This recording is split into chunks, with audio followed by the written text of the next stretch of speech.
Andito na naman ngayon Miss Bukunat niya sa pinagmulan niya. Abay gusto ko lang mag-Robinson, dito pa ako napunta. Inilabas ko nga muna ng lungga yung mother ko kasi bored na siya. Abay sa dami nga na nangyari, ngayon pa lang siya nakalabas. Thank you na lang talaga sa itaas at di niya kami pinabayaan. Iniwan ko nga muna sa playground sila Joven dahil maglalaro yung dalawa. Katula ng mother ko, sa Robinson pa bumili ng short.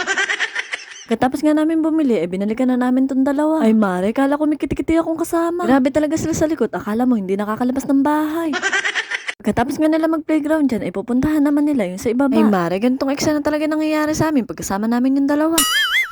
Kita nyo naman, sobrang likod ng bunso ko, nasobrahan na yata sa vitamins to. Pagkatapos nga niya, sumakay kami dito sa tren sa loob ng Robinson. Ay mare, pagod na kasi pa ako, kaya sasakay na lang kami. Dito nga, makikita at maiikot mo pag sumakay ka nga dito sa tren. Ay mare, sasakay na lang kami kaysa maghabol ako.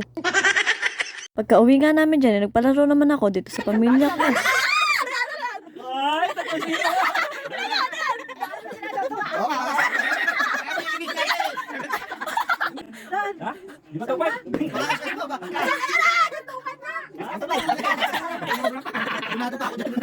Asan na? Ay, 1,000 nga!